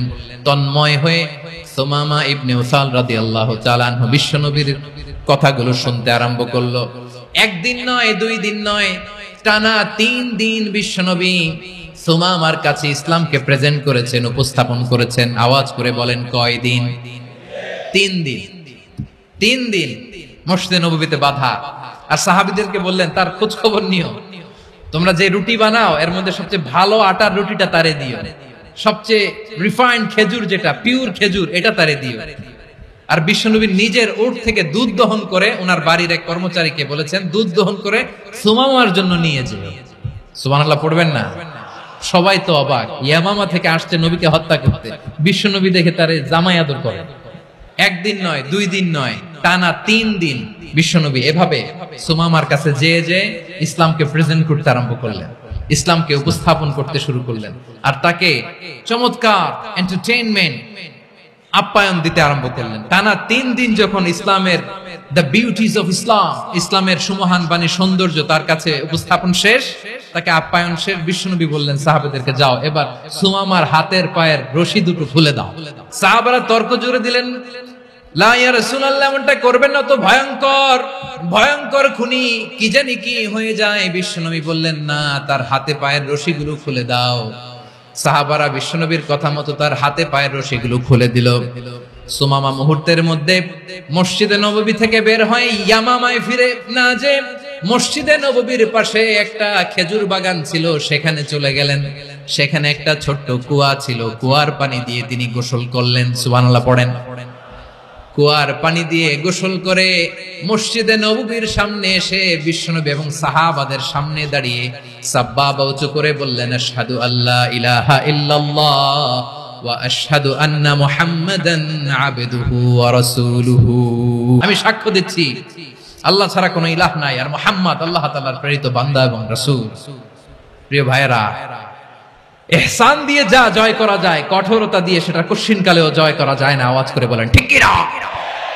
এবার সুমামা দাঁড়িয়ে বলে, ওগো নবী, আমি তো কালিমা পড়ে মুসলমান হয়ে গেলাম, এবার শোনেন, এই মুহূর্তের আগে আপনার চেহারার চাইতে নিকৃষ্ট কোনো চেহারা আমার কাছে ছিল না, কিন্তু শাহাদা পাঠ করার পরে আপনার চেহারার চাইতে উত্তম শ্রেষ্ঠ কোনো চেহারা আমার কাছে আর নাই। ও নবী, আজকের দিনের আগে ইসলাম ধর্মের চেয়ে নিকৃষ্ট অপছন্দনীয় কোনো ধর্ম আমার কাছে ছিল না, কিন্তু এই মুহূর্ত থেকে ইসলামের চেয়ে সেরা শ্রেষ্ঠ পছন্দনীয় কোনো ধর্ম আমার কাছে নাই। নবী গো, আজকের দিনের আগে মদিনার চাইতে অপছন্দনীয় নিকৃষ্ট কোনো শহর আমার কাছে ছিল না, কিন্তু এই মুহূর্তের পর থেকে মদিনার চাইতে কোনো শ্রেষ্ঠ শহর আমার জানা নাই। সে ছিল গমের বড় ডিলার, গম বেচতো। কি বেচতো? তার গম কিনে মক্কার লোকেরা রুটি খাইতো। সে ঘোষণা দিল, আজকে থেকে মক্কাবাসীদের জন্য সব গম আমি হারাম করে দিলাম, মক্কাবাসী এখন না খেয়ে মরে। সুবহানাল্লাহ পড়বেন না? মক্কাবাসী বিশ্বনবীর কাছে আসলেন, এসে বললেন, মুহাম্মদ, আমরা তো তোমার ভাই, তোমার চাচা, তোমার ভাতিজা, তোমার আত্মীয়, তুমি সুমামারে বলো সে যেন আবার গমের সাপ্লাই মক্কার জন্য অনুমতি দিয়ে দেয়। বিশ্বনবীর অনুমতি ক্রমে সুমামা আবার মক্কাতে গম পাঠাতে শুরু করলো। পড়েন সুবহানাল্লাহ। ইহসান, ইহসান দিয়ে আপনি যেটা জয় করতে পারবেন, you can win the heart of your enemies. ইহসান দিয়ে আপনি আপনার শত্রুর হৃদয়কে জয় করতে পারবেন। এজন্য আল্লাহ বললেন, ওয়া আনফিকু ফি সাবিলিল্লাহি ওয়া লা তুলকু বিআইদিকুম ইলাত তাহলুকা ওয়া আহসিনু ইন্নাল্লাহা ইউহিব্বুল মুহসিনিন। তোমরা আল্লাহর রাস্তায় দান করবে আর নিজেরা নিজেদেরকে ধ্বংসের হাতে ঠেলে দিও না, তোমরা একে অপরের প্রতি ইহসান করবে, কারণ ইহসানকারীদেরকে আল্লাহ বড্ড ভালোবাসেন। সুবহানাল্লাহ পড়েন। আবার সূরা রহমানে আল্লাহ বললেন, হাল জাযাউল ইহসানি ইল্লাল ইহসান ফাবিআইয়ি আলা, সবাই পড়েন, ফাবিআইয়ি আলাই রাব্বিকুমা তুকাযযিবান। ইহসানের প্রতিদান হিসেবে ইহসানি হয়। বিশ্বনবী সুমামার প্রতি যেমন ইহসান করেছেন, সুমামাও ঠিক তেমন ইহসান ফিরিয়ে দিয়েছে, ঠিক কিনা বলেন? তাহলে এক নম্বরে হচ্ছে আদ, ন্যায় বিচার। দুই নম্বরে সবাই বলেন ইহসান, সদাচরণ। ইহসান দুই ধরনের প্রিয় ভাইরা, ইহসান ফিল ইবাদা, ইহসান ফিল মুআমালা। ইহসান ফিল ইবাদা হচ্ছে একাগ্র অনুভবে ইবাদতে ডুব দেওয়া, এর নাম ইবাদতের ইহসান। সুবহানাল্লাহ পড়ুন। বিশ্বনবী বলেন ইহসান মানে কি জানো নাকি? হাদিসে জিবরিলে সাইয়েদনা জিবরিল আলাইহিস সালাম বিশ্বনবীকে বললেন, আখবিরনি আনিল ইহসান, নবী আমাদেরকে বলেন ইহসান মানে কি? বিশ্বনবী বললেন, আনতা আবুদাল্লাহা কাআন্নাকা তারাহু ফাইন লাম তাকুন তারাহু ফাইন্নাহু ইয়ারাক। ইহসান মানে হলো এমন ভাবে তুমি আল্লাহর সামনে নিজেকে উজাড় করে ইবাদত করবে, তুমি ভাববে তুমি আল্লাহকে দেখতে পাচ্ছ। আর এটা যদি ভাবা তোমার জন্য কঠিন হয়ে যায়, অন্তত এতটুকু তুমি ভাববা যে আল্লাহ তোমাকে দেখতে পাচ্ছেন, ঠিক কিনা বলেন? ও আমার বীর চট্টলার ভাইয়েরা, কেউ যেটা দেখে না সেটা দেখে কে? এই বিশ্বাস হৃদয়ের মধ্যে আছে? নামাজে যখন দাঁড়ান এই ফিলিংসটা আনা যাবে? এসা পর্যন্ত যে আমরা হায়াত পাবো কোনো গ্যারান্টি আছে? সবাই আওয়াজ করে বলেন, গ্যারান্টি আছে? গ্যারান্টি নাই। এজন্য বিষ্ণু ইসলাম বলেছে এমন ভাবে নামাজে দাঁড়াও, ইবাদত করো, মনে করো হতে পারে এটাই আমার জীবনের শেষ নামাজ। পারফর্ম দ্য সালাহ as if this is your last and final prayer. এমন ভাবে সালাতে দাঁড়াও, ভাবো হতে পারে এটাই তোমার জীবনের শেষ নামাজ। এমন ভাবে নামাজে দাঁড়াও, ভাবো এটাই শেষ নামাজ। তাহলে নামাজে একাগ্রতা বাড়ায় দিবে কে? ফলে ইবাদতের ইহসান আমাদের অর্জিত হবে। আর মুআমালাতে ইহসান হলো, বিশ্বনবী বলেন, ইন্নাল্লাহা তাবারাকা ওয়া তাআলা কাতাবাল ইহসানা আলা কুল্লি শাই, ফাইদা কাতালতুম ফাআহসিনুল কিতলা ওয়া ইযা যাবাহতুম ফাআহসিনুয যাবহা ওয়ালিউহিদ্দ আহাদুকুম শাফরাতাহু ওয়ালিউরিহ যাবিহাতাহু। ইহসান দুই ধরনের, আওয়াজ করে বলতে হবে কয় ধরনের? একটা হচ্ছে ইহসান ফিল ইবাদা, ইবাদতে ইহসান। ইবাদতে ইহসান কি? একাগ্র অনুভব দিয়ে ইবাদত করা, মন প্রাণ দিয়ে ইবাদত করা। আর মুআমালাতে ইহসান কি? সব কাজে, দৈনন্দিন কাজে, কর্মে, সামাজিক অ্যাক্টিভিটিতে কোমলতা প্রদর্শন করা, অনুগ্রহের সাথে সবকিছু করা। আল্লাহ তাআলা ইন্নাল্লাহা তাবারাকা ওয়া তাআলা কাতাবাল ইহসানা আলা কুল্লি শাই, তিনি সবকিছুর ব্যাপারে ইহসানকে আবশ্যক করেছেন। সবকিছু, মুমিনের সব কাজে ইহসানের পরশ থাকবে। ওয়া ইযা কাতালতুম ফাহসিনুল কিতলা, বিষ্ণুই বলেন তুমি যখন কাউকে হত্যা করো ইহসানের সাথে করো। সুবহানাল্লাহ পড়বেন না? যখন হত্যা করো তখনও ইহসানের সাথে। আচ্ছা, হত্যা করবো আবার ইহসান আসবে করতে করে, তো মেরেই ফেলবো আমি।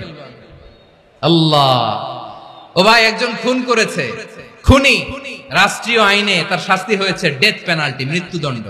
এখন মৃত্যুদণ্ড দেখে আপনি যেমনি মন চায় তেমনি মারবেন লোকটারে? ওর নাক কেটে ফেলতে পারবেন? ওর কান কাটতে পারবেন? ওর চোখ উপড়ে ফেলতে পারবেন আপনি?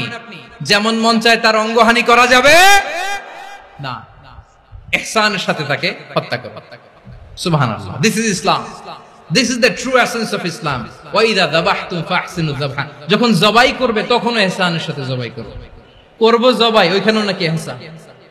আচ্ছা, কুরবানির দিন আমরা পশুগুলোরে কি করি বলেন? সবাই আওয়াজ করে, জবাই। জবাই মানে তো এটার মেরেই ফেলতেছি, একটু পরে তো টুকরো টুকরো করে গোশতগুলো খাবো, এটা তো খাবো, এটা তো মেরেই ফেলবে। বিষ্ণু বলে না, জবাইয়ের মধ্যেও মুমিনের জবের ভেতরেও ইহসানের পরশ থাকা চাই।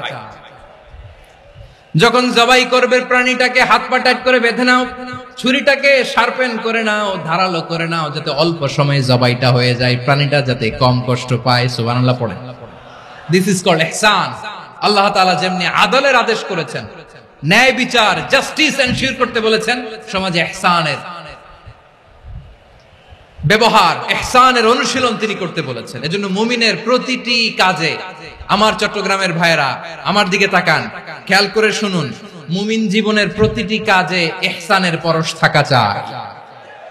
আমরা যেন আমাদের পরিবারের প্রতি ইহসান করি, আমরা যেন আমাদের কর্মচারীদের প্রতি ইহসান করি, আমরা যেন আমাদের কলিগদের প্রতি ইহসান করি, আমরা যেন আমাদের ভাইদের প্রতি ইহসান করি। মুমিন জীবনের প্রতি কাজে ইহসানের পরশ থাকার দরকার আছে না নাই? কথা বুঝতে পেরেছেন? তাহলে আল্লাহ তাআলার তিনটা আদেশ ছিল, কয়টা গেল? প্রথমে কি ছিল?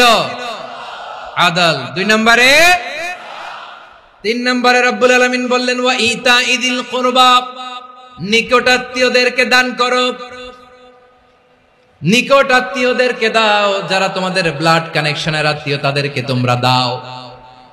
এখানে জেনারেলি বললেন দাও, কি দিব সেটা তিনি এখানে বলেন নাই, সেটা তিনি সূরাতুল ইসরার মধ্যে বলেছেন। আল্লাহ বলেন ওয়া আতিদাল কুরবা হাক্কা, নিকটাত্মীয়দেরকে তাদের অধিকার, তাদের প্রাপ্য তোমরা বুঝিয়ে দাও। দেখেন, একটা শান্তির সমাজ, একটা সমৃদ্ধ সমাজ, একটা মানবিক সমাজ গঠনের জন্য আল্লাহ তাআলা বেশি না মাত্র 3টা অর্ডার, 3টা ভার্ডিক্ট তিনি জারি করেছেন। 1 নাম্বার সুশাসন, ন্যায় বিচার। 2 নাম্বার ইহসান। 3 নাম্বার নিকটাত্মীয়, যারা কাছে তোমার ভেরি ক্লোজ রিলেশনশিপে আছে তাদেরকে দাও। দাও, দিলে বাড়িয়ে দেয় কে? অনেকে দিতে চায় না, কৃপণতা করে। দিলে বাড়ায় দেয় কে? ও মিয়া, মদিনার মধ্যে সবচাইতে গরিব সাহাবী ছিল বেলাল রাদিয়াল্লাহু তাআলা আনহু। ওনার এন্টায়ার অ্যাসেট, সম্পদের পরিমাণ কতদূর জানেন? একটা লুঙ্গি। বেলাল রাদিয়াল্লাহু তাআলা আনহু, ওনার টোটাল ওয়েলথের এস্টিমেশন হচ্ছে মাত্র একটা লুঙ্গি। একটা লুঙ্গি, টোটাল ওয়েলথ এস্টিমেশন, টোটাল সম্পদের পরিমাণ বেলাল রাদিয়াল্লাহু তাআলা আনহুর কি ছিল? ওই বেলাল রাদিয়াল্লাহু তাআলা আনহুকে বিষ্ণু ইসলাম বলেছেন আনফিক ইয়া বেলাল, ও বেলাল তুমিও দাও। ওয়ালা তাখশা মিন যিল আরশি ইখলালা, আরশের অধিপতির তো কোনো ঘাটতি নাই, তুমি দিলে ওই আল্লাহ তোমারে বাড়ায় দিবে। এজন্য আমার প্রিয় ভাইয়েরা, দিলে কমে না, দিলে বাড়ে। অনেকে ধরে রাখে, নতুন কিছু নিতে পারে না, হাত দিয়ে যেটা ধরে রেখেছেন এটা দিয়ে দেন, বড় একটা ধরার সুযোগ পাবেন। জোরে বলেন ঠিক কিনা? রব্বুল আলামিন বললেন 3 নাম্বার আদেশ হলো তোমাদের প্রতি সমাজটারে কেমন করে মানবিক সমাজ, সুন্দর সমাজ গড়বা। 3 নাম্বার আদেশ হলো ওয়া আতিদাল কুরবা হাক্কা, নিকটাত্মীয়দেরকে তাদের প্রাপ্য বুঝিয়ে দাও। এই নিকটাত্মীয়দেরকে তাদের অধিকার বুঝিয়ে দেওয়া, প্রাপ্য বুঝিয়ে দেওয়াতে আমাদের গাফলতি আছে না নাই? অনেকে দেখবেন অনেক আল্লাহওয়ালা, তাহাজ্জুদ গুজার, সেজদা দিতে দিতে কপালে কালো দাগ ফেলে দিছে, সে তার বোনের হকটা আদায় করে নাই, আছে না নাই? অনেক বড় হাজী সাহেব, বিশাল লম্বা দাড়ি, ছেলেরে সব দিয়ে দিছে, মেয়েরে কিছু দেয় নাই, মেয়ের হক আদায় করে নাই, আছে না নাই? এই হাজী সাহেবেরা, এই আল্লাহওয়ালারা কিয়ামতের ময়দানে আটকে যাবে। আপনি অন্যের অধিকার নষ্ট করেছেন, তাদের রাইটস কে ভায়োলেট করেছেন। এজন্য আল্লাহ তাআলা বলেন, কারো অধিকার যদি কেউ নষ্ট করে, ওই সমাজটা মানবিক সমাজ কঠিনকালেও হতে পারে না। এজন্য 3 নম্বর আল্লাহ বললেন ওয়া ইতাইদিল কুরবা, নিকটাত্মীয়দেরকে দাও। কি দিবা? তাদের অধিকার দিয়ে দাও। বোনের অধিকার বুঝিয়ে দাও, মেয়ের অধিকার বুঝিয়ে দাও, ফুফুর অধিকার বুঝিয়ে দাও। দেখবেন অনেক মায়েরা ছেলের পাতে মুরগির রান দেয়, মেয়ের পাতে দেয় মুরগির ঠ্যাং। তো মেয়ের কি মুরগির রান খেতে মনে চায় না? মনে চায় না? এমনটা করা যাবে না। নিকটাত্মীয়দেরকে অধিকার দিয়ে দাও, নিকটাত্মীয়ের সাথে সুসম্পর্ক রাখো। আদেশটা কার? এজন্য প্রিয় ভাইয়েরা, জীবনে যদি বারাকা অর্জন করতে চান, নিকটাত্মীয়দের সাথে সুসম্পর্ক রাখতে হবে, তাদের জন্য উপহার পাঠাতে হবে। বিশ্বনবী বলেন লা ইয়াদখুলুল জান্নাতা কাতে, যে ব্যক্তি আত্মীয়তার সম্পর্ককে ছিন্ন করে দেয়, সে কঠিন কালেও আল্লাহর জান্নাতে ঢুকবে না। আপনি কি এটারে সহজ হাদিস মনে করছেন? এটা সহজ কথা? আপনি ভাবছেন আপনার নামাজ আপনারে বাঁচাতে পারবে, আপনার রোজা বাঁচাতে পারবে, আপনার তাহাজ্জুদ আপনারে বাঁচাতে পারবে? অধিকার নষ্ট করলে কিছুই আপনারে বাঁচাতে পারবে না। এজন্য নিকট আত্মীয়দেরকে দিতে হবে বেশি বেশি। বিশ্বনবী বলেন ইন্না সাদাকাতা আলাল মিসকিনি সাদাকা ওয়া আলা যির রাহিমি ইসনাতান সাদাকাতুন ওয়া সিলা। মিসকিনরে দান করলে শুধু দানের সওয়াব হয়, নিকট আত্মীয়কে দান করলে 2টার সওয়াব হয়, সাদাকার সওয়াব হয়, আবার আত্মীয়তার বন্ধন অটুট রাখার সওয়াব হয়ে যায়। আবার বিশ্বনবী বললেন মান সাররাহু আইয়ুবসাত লাহু ফি রিজকিহি ওয়া ইনসালাহু ফি আসারিহি ফালইয়াসিল রাহিমা। যে ব্যক্তি তার রিজিকের প্রশস্ততা চায় আর হায়াতে বরকত চায়, সে যেন তার আত্মীয়ের সাথে সুসম্পর্ক রাখে। আমার প্রিয় চট্টলার ভাইয়েরা, আমাদের রিজিক বাড়ুক, এটা আমরা চাই কি চাই না? সবাই চান? হ্যাঁ, আমাদের রিজিকে প্রশস্ততা আসুক, চাই কি চাই না? আমাদের হায়াতে বরকত আসুক, আমরা চাই কি চাই না? এই দুইটা যদি চান, তাহলে নিকটাত্মীয়দের সাথে সুসম্পর্ক রাখবেন, পারবেন? তাহলে সমাজটারে মানবিক সমাজ বানায় দিবে কে? তিনটা আদেশ চলে গেল। 1 নম্বরে কি ছিল? 2 নম্বরে, 3 নম্বরে নিকটাত্মীয়দেরকে দান। আল্লাহ তাআলা তিনটা জিনিসের যেমনি আদেশ করেছেন, অনুরূপ ভাবে তিনটা বিষয় তিনি বারণ করেছেন, নিষেধ করেছেন, ওগুলোর কাছেও যাওয়া যাবে। রাব্বুল আলামিন বলেন, ওয়ায়ানহা আনিল ফাহশাই ওয়াল মুনকারি ওয়াল বাগি। আমি যেমনি তিনটি বিষয়ে আদেশ করলাম, অনুরূপ ভাবে তিনটি বিষয়ে বারণ করলাম, নিষেধ করলাম। আমার 1 নাম্বার নিষেধাজ্ঞা হলো অশ্লীলতার প্রতি। ফাহশা, ওয়ায়ানহা আনিল ফাহশা, আল্লাহ তাআলা অশ্লীলতাকে নিষেধ করেছেন। কোন জিনিসকে? সবাই বলুন, কোন জিনিসকে? যত ধরনের, যত টাইপের, যত ক্যাটাগরির অশ্লীলতা হতে পারে, সব অশ্লীলতাকে হারাম করেছেন কে? ফাহশা মানে কি? কথায়, কাজে, আচরণে, কমেন্ট, ফেসবুকের কমেন্টসে যত ধরনের নোংরামো আছে, যত ধরনের অশ্লীলতা আছে, এটাকে আরবিতে বলে ফাহশা। রাব্বুল আলামিন বলেন, কুল ইন্নামা حرم ربي الفواحش ما ظهر منها وما بطن। ও নবী, আপনি বলে দেন, আমার রব প্রকাশ্য, অপ্রকাশ্য, স্পষ্ট কিংবা অস্পষ্ট, দৃশ্যমান কিংবা অদৃশ্যমান সব অশ্লীলতাকে হারাম করেছেন। সব ধরনের অশ্লীলতা হারাম। আল্লাহ তাআলা আমাদেরকে অশ্লীলতা থেকে বাঁচান। এবার বলেন, আমাদের সমাজে অশ্লীলতা আছে না নাই? অশ্লীলতা নানা ভাবে, নানা নামে, নানা মোড়কে আমাদের সমাজে আছে না নাই? সংস্কৃতির নামে, ফ্যাশনের নামে, বিনোদনের নামে, উপন্যাসের নামে, কনসার্টের নামে অশ্লীলতা আছে না নাই? আপনি দেখেছেন কনসার্টগুলোর অবস্থা? আমাদের তরুণ তরুণীরা, আমাদের যুবক যুবতীরা, আমাদের জেনজিরা, কি অবস্থা ওইখানে? কনসার্টের নামে অশ্লীলতা আছে না নাই? ছেলে মেয়ে একে অপরকে জড়ায় ধরতেছে, একে অপরকে চুমু খাচ্ছে, প্রকাশ্যে, দিবালোকে, গণমানুষের সামনে। আল্লাহ তাআলা এই অশ্লীলতা থেকে আমাদেরকে বেঁচে থাকতে বলেছেন। রূপালী জগতের নামে অশ্লীলতা আছে না নাই? এই টার্মটা আপনারা জানেন না? রূপালী জগৎ কি জগৎ? আসলে কি রূপালী জগৎ না অন্ধকার জগৎ? আমার বোনেরা, আপনাদেরকে যে কি বলে তারা বুঝায়, রূপালী জগৎ শুনেই আপনি ভরকে যাবেন না। রূপালী জগতে যে নারী যত বেশি উলঙ্গ, সে নাকি তত বেশি সাহসী। জানেন? বলে এটা একটা সাহসী নারী, খুব সাহসী পদক্ষেপ তার। যত বেশি শরীর থেকে কাপড় নামাতে পারবে, যত বেশি বস্ত্রহীন হয়ে নিজেকে প্রেজেন্ট করতে পারবে, সে নাকি তত বেশি সাহসী। আমার চট্টলার ভাইয়েরা, শয়তানের প্রথমে এজেন্ডা ছিল বনি আদমকে বস্ত্রহীন করা। সে আদম এবং হাওয়া আলাইহিস সালামকে নিষিদ্ধ গাছের ফল খাইয়ে তাদেরকে বস্ত্রহীন করেছে। এই জামিনেও সে আমাদেরকে বস্ত্রহীন করতে চাইবে। এই রূপালী জগতের নামে তারা এটা করে। আমার প্রিয় বোনেরা, আপনি জানেন না আপনার দাম কত? ওরা আপনাদেরকে বিজ্ঞাপনের সস্তা পণ্য বানাতে চায়। ওরা আপনাদেরকে ওদের ভোগের লিপসার টুলস বানাতে চায়। ওরা আপনাদেরকে দিয়ে ওদের খায়েশ পূরণ করতে চায়। এটা আপনাদের জন্য মোটেও ডিগনিটি নয়, এটা আপনাদের জন্য সম্মান নয়।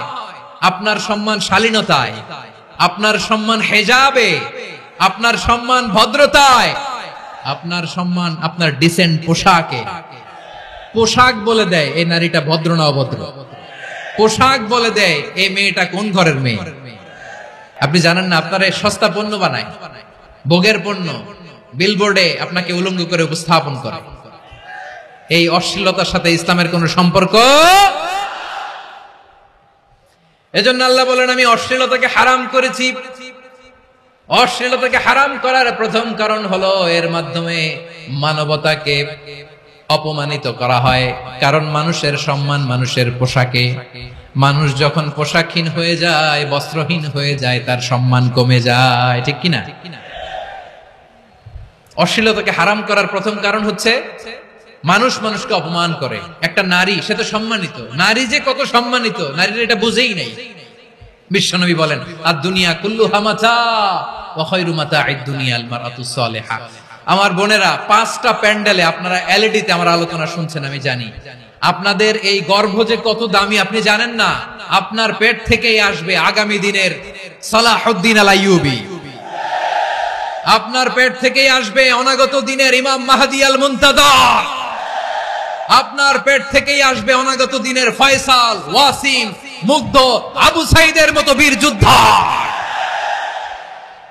আমার প্রিয় বোনেরা, আমার প্রিয় বোনেরা, বিশ্বনবীর কথার ওজন খেয়াল করেন। আদ-দুনিয়া কুল্লুহা মাতা ওয়া খায়রু মাতা'আদ দুনিয়া আল মারআতুস সালিহা। দুনিয়ার সবকিছুই অ্যাসেট, এর মধ্যে সবচেয়ে দামি অ্যাসেট নেককার নারী। আপনার গর্ভ যে কত দামি আপনি জানেন না। নিজের সময়টাকে কাজে লাগান, কোরআন পড়েন, সুন্নাহ পড়েন। আপনার অনেক দায়িত্ব ঘরে। You are the MD of your family. একটা family it's a very big institution. পরিবার একটা অনেক বড় প্রতিষ্ঠান। And you are the MD of your institution. আপনি এই পরিবারের MD, managing director of your family. এখানে আপনার কত দায়িত্ব। আপনি ছেলে মেয়েদেরকে তারবিয়া করবেন। আপনি আপনার স্বামীর জন্য ঘরটার জান্নাতের নীর বানাবেন। আপনার জন্য জান্নাতের ডুপ্লেক্স বাড়ি ওইখানে তৈরি করে রাখবে কে? আপনি যে কত দামি আপনি জানেন না। নারীদেরকে আল্লাহ বানিয়েছেন উচ্চতর করে, নিম্নতর নয়। নারীদেরকে ছোট্ট জিনিস দিলে এটারে বড় করে দেয়। নারীদেরকে ভ্রূণ দিলে, শুক্রাণু দিলে নারী এটারে বাচ্চা হিসেবে উপহার দেয়, ঠিক কিনা? বিয়ের মাধ্যমে স্বামী যখন তার শুক্রাণু তার স্ত্রীকে উপহার দেয়, স্ত্রী রিটার্নে কি উপহার দেয়? ফুল ফর্ম বেবি, মানব সন্তান। দেখছেন, আপনি দিলেন একটুকুনি, দিছে বিশাল। আপনি যদি নারীকে বাজার এনে দেন, নারী এটাকে সুস্বাদু খাবারে রূপান্তর করে দেয়। আপনি তাকে একটা মুচকি হাসি দিয়ে দেন, সে তার কলিজা দিয়ে দেয়। কিন্তু যদি আপনি তার মনে কষ্ট দেন, সে আপনার জীবনকে জাহান্নাম বানায়া দেয়। নারীর মন বুঝতে পারলে নেয়ামত, বুঝতে না পারলে কিয়ামত। আমার প্রিয় বোনেরা, আপনি যে কত দামি আপনি জানেন না। অনেক দামি আপনি।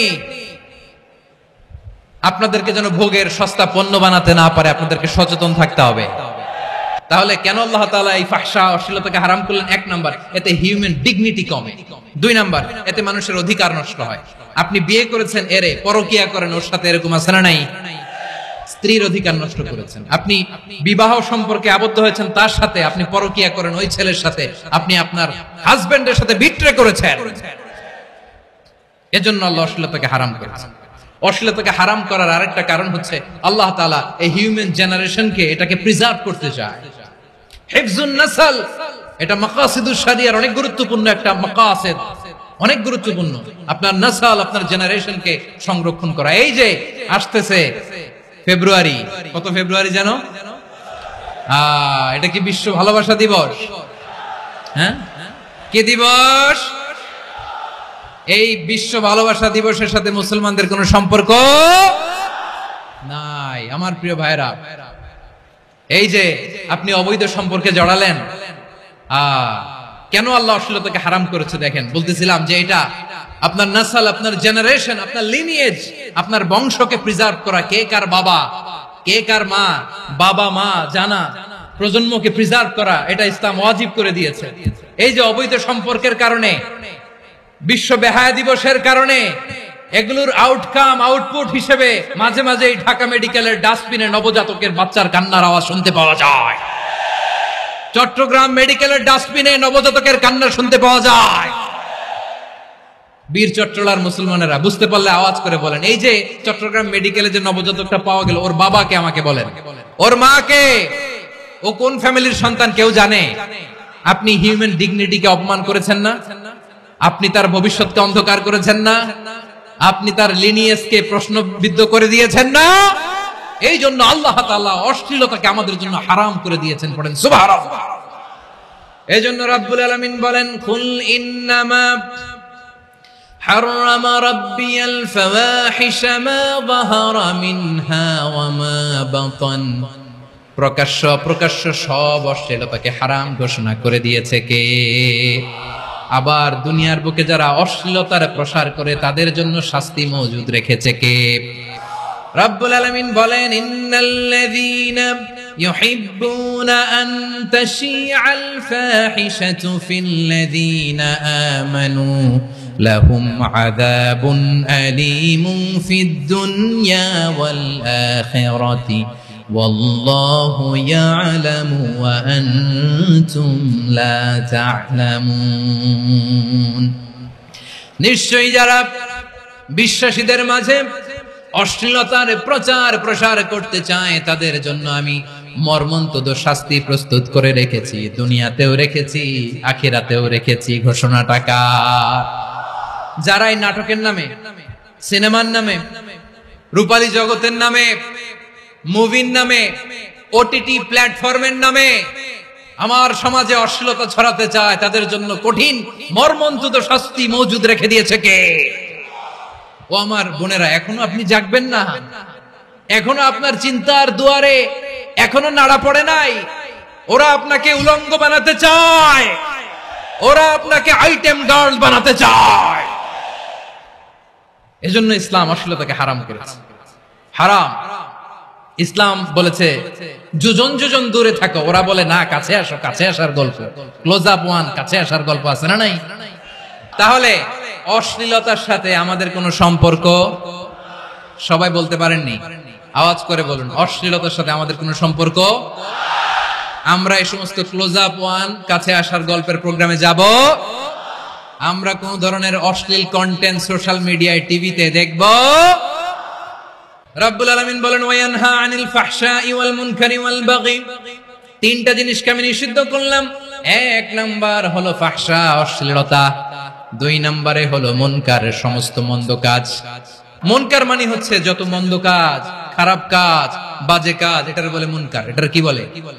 আপনারা পড়ছেন না, তা'মুরুনা বিল মা'রুফি ওয়া তানহাউনা আনিল মুনকার। সৎ কাজের আদেশ, অসৎ কাজের নিষেধ। মুনকার, মুনকার হচ্ছে মানুষের স্বাভাবিক বিবেকবোধ যেটাকে খারাপ বলে, ওইটাই মুনকার। পৃথিবীর সব আসমানি গ্রন্থ যেটাকে খারাপ বলেছে, মানুষের স্বাভাবিক বিবেকবোধ যেটাকে খারাপ বলেছে, এগুলো সব মুনকার। যেমন ইফতিজিং, এটা কি ভালো না খারাপ? মজুদদারি, খাদ্যে ভেজাল দেওয়া, ওজনে কম দেওয়া, মাছে ফরমালিন মিশানো, চাঁদাবাজি, টেন্ডারবাজি, দখলবাজি, এগুলো আমাদের স্বাভাবিক বিবেকেই বলে এগুলো খারাপ, এগুলো হচ্ছে মুনকার। আল্লাহ তাআলা এই মুনকার থেকে আমাদেরকে বেঁচে থাকতে বলেন, আর শয়তান এই মুনকারের প্রতি আমাদের উদ্বুদ্ধ করে। আল্লাহ তাআলা বললেন, ইয়া আইয়ুহাল্লাযীনা আমানু লা তাত্তাবিউ খুতুওয়াতিশ শাইতান ওয়া মান ইয়াত্তাবি' খুতুওয়াতিশ শাইতানি ফাইন্নাহু ইয়া'মুরু বিল ফাহশাই ওয়াল মুনকার। আল্লাহ বললেন, আমার গোলামেরা শোনো শোনো, ও আমার বিশ্বাসী বান্দারা খবরদার, তোমরা কশিনকালেও শয়তানের পদাঙ্ক অনুসরণ করবে না, কারণ শয়তান তোমাদেরকে অশ্লীলতা এবং মন্দ কাজের দিকে উদ্বুদ্ধ করে। আমাদের কাজ হচ্ছে শয়তান আমাদেরকে যেদিকে নিতে চায় আমরা তার উল্টা দিকে যাব। শয়তান এই মন্দ কাজকে আমাদের কাছে বিউটিফাই করে, চাকচিক্যময় করে আমাদের সামনে উপস্থাপন করে। এজন্য আল্লাহ বলেন, মুনকারকে থামাতে হবে, মুনকার প্রতিরোধ করতে হবে। মুনকার প্রতিরোধের দায়িত্ব শুধু আমাদের নাকি? শুধু আপনার খতিব সাহেবের, ইমাম সাহেবের, নাকি মুসলিম উম্মার সবার? আওয়াজ করে বলুন, মুনকার, অসৎ কাজ প্রতিরোধের দায়িত্ব কার? রাব্বুল আলামিন বলেন, কুনতুম খায়রা উম্মাতিন উখরিজাত লিন-নাসি তা'মুরুনা বিল মা'রুফি ওয়া তানহাউনা আনিল মুনকার। তোমাদেরকে শ্রেষ্ঠ জাতি করে জমিনের মধ্যে আবির্ভূত করা হয়েছে, যাতে করে তোমরা জমিনের ভেতরে সৎ কাজের আদেশ করতে পারো আর অসৎ কাজের নিষেধ করতে পারো। উম্মা, কুনতুম খায়রা, তাহলে গোটা উম্মার দায়িত্ব, এটা বুঝতে পারছেন তো? আচ্ছা, আরো নিচে আসেন। এরপরে আল্লাহ বললেন, শুধু উম্মা না, এই জমিনের রাজত্ব আমি যাদের হাতে দেই, এই জমিনের মালিক আমি যাদেরকে বানিয়ে দেই, যাদেরকে আমি সরকারের দায়িত্ব দেই, তাদেরকেও মুনকার প্রতিরোধের দায়িত্ব দিয়েছে কে? আল্লাহ বলেন যারা ক্ষমতার মসনদে বসেছে তাদেরকে 4 দফা কর্মসূচি আমি আল্লাহ দিলাম। আওয়াজ করে বলেন কয় দফা? আল্লাহ বলেন আল্লাযীনা ইম্মাক্কান্নাহুম ফিল আরদি আকামুস সালাতা ওয়া আতাউয যাকাতা ওয়া আমারু বিল মা'রুফি ওয়া নাহাউ আনিল মুনকার ওয়ালিল্লাহি আকিবাতুল উমুর। যারা এই জমিনের উত্তরাধিকার হয়েছে তারা 4 দফা কর্মসূচি নিয়ে সামনে আগাবা। সালাত কায়েম করবা, যাকাত আদায় করবা, সৎ কাজের আদেশ দিবা, অসৎ কাজ থেকে মুনকার প্রতিরোধ করবা। আদেশটা কার? আমার প্রিয় চট্টলার ভাইরা, পুরো উম্মার দায়িত্ব মুনকার প্রতিরোধ করা, সরকার প্রধানের দায়িত্ব মুনকার প্রতিরোধ করা। এরপর আল্লাহ বলেন প্রতিটা ফ্যামিলির যিনি প্রধান সিইও বাবা, প্রত্যেক বাবারও দায়িত্ব এই মুনকার প্রতিরোধ করা। আওয়াজ করে বলেন ঠিক কি না? যেমনটি সাইয়েদনা লোকমান আলাইহিস সালাম ওনার কলিজার টুকরা সন্তানকে আদেশ করেছেন, ইয়া বুনাইয়া আকিমিস সালাতা ওয়া'মুর বিল মা'রুফি ওয়ানহা আনিল মুনকার। পড়েন সুবহানাল্লাহ। বাবা ছেলেকে সবক দিচ্ছে, লোকমান আলাইহিস সালাম ছেলেকে বলতেছে, ওরে আমার কলিজার টুকরা সন্তান, ওরে আমার বাছা, নামাজ কায়েম করবা, সৎ কাজের আদেশ দিবা, আর মুনকার প্রতিরোধ করবা, অসৎ কাজ সমাজ থেকে খারাপ কাজকে ঝেঁটে বিদায় করে দিবা। তাহলে দেখেন আমি স্টেপ বাই স্টেপ নামলাম। পুরা উম্মার দায়িত্ব, জমিনের উত্তরাধিকারী আল্লাহ যাদেরকে বানিয়েছেন সরকার, তাদের দায়িত্ব, প্রতিটি ফ্যামিলির প্রধানের দায়িত্ব। এরপরে বিশ্বনবী বলেন সচেতন প্রতিটি মুসলিমের দায়িত্ব সমাজ থেকে মুনকারকে উৎখাত করা। বিশ্বনবী বলেছেন মান রাআ মিনকুম মুনকারান ফালিয়ুগাইয়িরহু বিয়াদিহি ফাইন লাম ইয়াসতাতি ফাবিলিসানিহি ওয়া ইন লাম ইয়াসতাতি ফাবিকলবিহি ওয়া যালিকা আযআফুল ঈমান। সমাজে যে মুনকার দেখবে, খারাপ কাজ দেখবে, সেজন্য হাত দিয়ে সেটাকে থামায়। আমার প্রিয় ভাইরা, না থামালে আমরাই ডুববো শেষমেশ। আমাদের বাঁচার জন্য হইলেও থামাইতে হবে। রব্বুল আলামিন বলেন ওয়াত্তাকু ফিতনাতাল লা তুসিবান্নাল্লাযীনা যালামু মিনকুম খাসসা। ও আমার গোলামেরা, ওই আযাবকে ভয় করো যে আযাব যখন আমি জমিনের বুকে পাঠাই শুধু জালেমদেরকেই মারি না, আলেমদেরকেও মারি।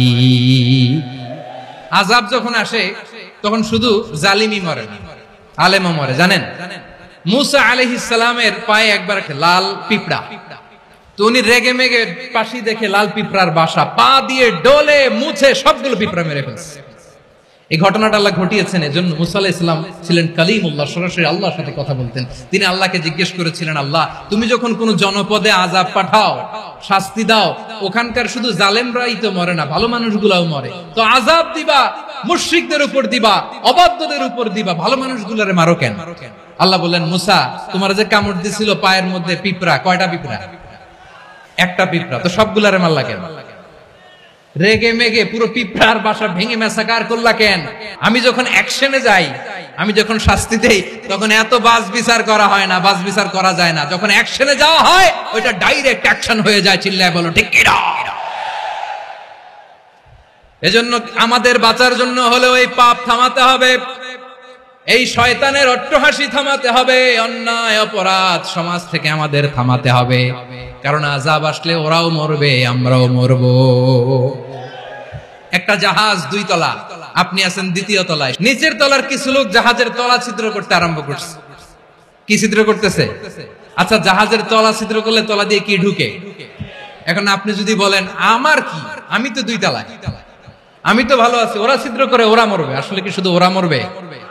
তলা দিয়ে যখন পানি ঢুকবে, জাহাজ ঢুকলে আপনিও মরবেন। এজন্য নিজে মরার আগে ওই পাগলগুলোর নিচতলায় যে থামাতে হবে। চিল্লায় বলেন ঠিক কি না? এজন্য আল্লাহ বললেন মুনকার প্রতিরোধের দায়িত্ব সমাজের টপ টু বটম সবার। এজন্য মুনকার প্রতিরোধ করার দরকার আছে না নাই? সমাজে এই যে ইফটিজিং হয়, আপনার বোনের বয়সী একটা মেয়েকে কিছু বখাটে টিটকারি করে, এই বলে সেই বলে, নোংরা কথা বলে, রাস্তায় দেখেও আপনি পাশ দিয়ে না দেখার মতো চলে যান কেন? আপনি দাঁড়ান না কেন? আপনি দাঁড়ালেই তো থেমে যাবে, কারণ সত্যের যে শক্তি তার সামনে মিথ্যা মুখ থুবড়ে পড়ে। আপনার সামনে ও কিছুই না, নাথিং। আপনি দাঁড়ান, ওকে প্রশ্ন করেন যে আমার বোনকে তুমি ডিস্টার্ব করো কেন? আপনাকে দেখে আরো 5 জন দাঁড়াবে, 5 জনকে দেখে আরো 10 জন দাঁড়াবে। আমাদের নীরবতা আর আমাদের নিশ্চুপ থাকাই জালিমদেরকে আরো শক্তিশালী জালিম বানিয়েছে। এজন্য মুনকার প্রতিরোধের দায়িত্ব আমাদের সবার। টেন্ডারবাজি, চাঁদাবাজি, দুর্নীতি, অপরাধ, দখলদারিত্ব, মজুদদারি, এগুলো সবকিছু একসাথে প্রতিরোধ করতে হবে, ঠিক কিনা বলেন? একটা মানবিক সমাজ যদি চাই, প্রতিরোধ করতে হবে। প্রিয় ভাইয়েরা, আল্লাহর শপথ নিয়ে বলি, এই নাসিহাত গুলো সবার জন্য, সব দলের জন্য, সব মতের মানুষের জন্য। আমরা কোন দলের প্রতি মানুষকে ডাকি না, আমরা ডাকি ইসলামের দিকে। সব দলের, সব মতের, সব মানুষদেরকে আমরা আহ্বান জানাই, আসুন আমরা একটা সুন্দর সমাজ বিনির্মাণ করি। এই যে নতুন বাংলাদেশের এক সুযোগ এসেছে, আর জীবনে হয়তো আসবে না, সামনের 100 বছর এই সময় আসবে না। আসুন দেশটাকে আমরা সাজাই, আসুন আমরা দুর্নীতি বন্ধ করি, আসুন আমরা চাঁদাবাজি বন্ধ করি, আসুন আমরা দখলদারিত্ব বন্ধ করি, আসুন আমরা এক দল আরেক দলকে নিশ্চিহ্ন করার যে রাজনীতি, এটা বন্ধ করি। সব দলের প্রতি আমার আহ্বান, আমরা চাঁদাবাজ মুক্ত বাংলাদেশ চাই, জুলুম মুক্ত বাংলাদেশ চাই, ফ্যাসিজম মুক্ত বাংলাদেশ চাই, গুণ খুন খারাপি মুক্ত বাংলাদেশ চাই। আমরা নতুন ভোরের বাংলাদেশ চাই। ওই বাংলাদেশ পাওয়ার জন্য মুনকার প্রতিরোধে, অন্যায় প্রতিরোধে যদি বাঘের বাচ্চার মতো, আবু সাইদের মতো 2 হাত উঁচু করে, বুককে টান টান করে প্রসারিত করে দাঁড়াতে হয়, রাজি আছো মুসলমান? রাব্বুল আলামিন বলেন, ওয়ায়ানহা আনিল ফাহশাই ওয়াল মুনকারি ওয়াল বাগি ইয়াইদুকুম লাআল্লাকুম তাযাক্কারুন। আল্লাহ বললেন, আমি অশ্লীলতাকে নিষেধ করি, আমি সব ধরনের মন্দ কাজকে নিষিদ্ধ করি, সব শেষে আমি সীমা লঙ্ঘনকে তোমাদের জন্য নিষিদ্ধ করি। নিষিদ্ধ করেছেন কয়টা জিনিস? 1 নম্বরে অশ্লীলতা, 2 নম্বরে মুনকার তথা সব মন্দ কাজ, 3 নম্বরে আল বাগি, সীমা লঙ্ঘন, ক্রসিং দ্য লিমিট। সীমা লঙ্ঘন করা ভালো না। We all should know our limits. চিল্লায় বলেন ঠিক কিনা? একই আয়াতে আল্লাহ বললেন, কুল ইন্নামা حرم ربي الفواحش ما ظهر منها وما بطن والإثم والبغي بغير الحق। অন্যায় ভাবে যে অবাধ্য হয়, যে সীমা লঙ্ঘন করে, তাদেরকেও আমি এটা হারাম করে দিলাম। সীমা লঙ্ঘন করা হারাম। আল্লাহ বারবার বারবার আমাদেরকে ওয়ার্নিং দেয়। যখন আমরা থামি না তখন আল্লাহ ধরে, আর যখন ধরে তখন ছাড়ে না। ধরে ধরে ধরে না, ধরলে আল্লাহ। ফেরাউনকে কিন্তু হুট করে ধরে নাই, আপনারা জানেন 9 বার ওয়ার্নিং দিয়েছে। ফেরাউনকে আল্লাহ তাআলা ওয়ার্নিং দিয়েছিল কয়বার? রাব্বুল আলামিন বলেন, ওয়ালাকাদ আতাইনা মূসা 9 আয়াতিন বাইয়িনাত। 9টা মুআজিজা দেখিয়েছি, 1 2 3 বারবার এইভাবে রিমাইন্ডার, ওইভাবে রিমাইন্ডার, এইভাবে নসিহত, ওইভাবে দাওয়া। ফাকুলা লাহু কাওলান লাইয়িনা, নরম করে বলো, সফট করে বলো, যত ওয়ে হতে পারে দাওয়া মেথডোলজি। মুসা আলাইহিস সালামের সব অ্যাপ্লাই শেষ, 10ম বারে যে আল্লাহ ধরছে। 10ম বারে যে ধরেছে। এজন্য আল্লাহ বলেন, আমি সীমা লঙ্ঘনকে পছন্দ করি না। কোরআনের অন্য আয়াতে বাগীকে বলা হয়েছে আল ইতিদা। সীমা লঙ্ঘন যারা করে তাদেরকে আল্লাহ বলেছেন মুতাদিন। ওয়াকাতিলু ফি সাবিলিল্লাহিল্লাযীনা ইউকাতিলুনাকুম ওয়ালা তা'তাদু ইন্নাল্লাহা লা ইউহিব্বুল মু'তাদিন। আমি সীমা লঙ্ঘনকারীদেরকে কোশ্চিনকালেও পছন্দ করি না। আমরা যেন সীমা লঙ্ঘন না করি, রাজি আছেন তো? যে কোনো ক্ষেত্রে ইবাদতে যেন সীমা লঙ্ঘন না করি। অনেকে আমরা ইবাদতে সীমা লঙ্ঘন করে ফেলি। বিশ্বনবী সাল্লাল্লাহু আলাইহি ওয়াসাল্লাম যেটা শিখিয়েছেন, এর বাইরে যে অতিরিক্ত বুজুর্গ হতে চায়, এরকম আছে না নাই? কোন ক্ষেত্রেই সীমা লঙ্ঘন করা যাবে, এমনকি যুদ্ধ ক্ষেত্রেও না। বিশ্বনবী সাল্লাল্লাহু আলাইহি ওয়াসাল্লাম বলেন, খবরদার যুদ্ধ ক্ষেত্রেও সীমা লঙ্ঘন করো না। কি সুন্দর ইসলাম আমরা পেয়েছি। বিশ্বনবী বলেন, খবরদার যুদ্ধের ময়দানে কোনো নারীর গায়ে হাত তোলো না, কোনো শিশুর গায়ে হাত তোলো না, কোনো গবাদি পশু হত্যা করো না, কোন শস্য ক্ষেত্র ধ্বংস করো না, ইবাদতরত অন্য ধর্মের কোন সন্ন্যাসীর গায়ে হাত তুলো না। বলেন সুবহানাল্লাহ। তাহলে আমরা সীমা লঙ্ঘন করতে পারবো? প্রিয় ভাইরা, একটা সুখী, সমৃদ্ধ, শান্তির সমাজ, মানবিক সমাজ যদি আমরা গঠন করতে চাই, আমাদের আল্লাহর দেয়া কয়টা আদেশ মানতে হবে বলেন দেখি? আর বেঁচে থাকতে হবে কয়টা জিনিস থেকে? আল্লাহর আদেশ কি? 1 নাম্বার আদাল, ন্যায়পরায়ণতা। আমরা সুবিচার, সুশাসন, ন্যায় বিচার চাই কি চাই না? 2 নম্বরে কি ছিল? মাশাআল্লাহ, আমরা যেন সবার প্রতি দয়া পরবশ হই, ইহসান করি। 3 নম্বরে কি ছিল? নিকটাত্মীয়দের দান করা, তাদের অধিকার প্রাপ্য বুঝিয়ে দেওয়া। পাশাপাশি 3টা জিনিস থেকে আল্লাহ বারণ করেছেন, নিষেধ করেছেন। তার প্রথমটা ফাহশা, অশ্লীলতা। অশ্লীলতার সাথে আমাদের কোনো সম্পর্ক। 2 নম্বর নিষেধাজ্ঞা কি ছিল?